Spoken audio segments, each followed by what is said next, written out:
আজ ভোলা নয়, বেলে মাছের ঝাল বানাচ্ছি। আরে হ্যাঁ হ্যাঁ, ঠিকই শুনছো, বেলে মাছের ঝাল। খেতে যেমনই সুন্দর তেমনি সহজে বানিয়ে ফেলা যায়। তার জন্য আমি নিয়ে নিয়েছি বেলে মাছ। মাছের মধ্যে আগে থেকেই লবণ মাখিয়ে রেখেছিলাম। পরিমাণ মতো হলুদ দিয়ে মাছের মধ্যে ভালোভাবে মাখিয়ে নিয়েছি। কড়াইয়ের মধ্যে তেল খুব ভালোভাবে গরম করে একে একে মাছগুলো দিয়ে আলতো হাতে উল্টাতে পাল্টাতে হবে, না হলে মাছ ভেঙে যেতে পারে। মাছ গোল্ডেন করে ভেজে তুলে নেব। তারপর কড়াইয়ের তেলের মধ্যে দেব কুচানো পেঁয়াজ, কিছুটা নেড়ে দেব টমেটো কুচি, স্বাদ মতো দেব লবণ যাতে সহজেই পেঁয়াজ ও টমেটো গলে যায়। তারপর দেব গ্রেট করা আদা, কাঁচা গন্ধ না যাওয়া পর্যন্ত ভেজে নেব। দেব অল্প জল মশলা কষার জন্য।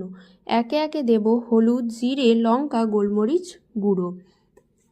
সব কিছু ভালোভাবে কষিয়ে যখন মশলা থেকে তেল ছেড়ে দেবে তখন দেব জল, চেরা কাঁচা লঙ্কা। ঝোল খুব ভালোভাবে ফুটে গেলে দেব ভাজা মাছগুলো, দিয়ে কিছুক্ষণ ফুটিয়ে গরম মশলা দিয়ে নামিয়ে নিলেই রেডি হয়ে যাবে গরম গরম ঝাল ঝাল বেলে মাছের ঝাল, যা শীতের দুপুরে গরম গরম ভাতের সাথে পুরো জমে যাবে।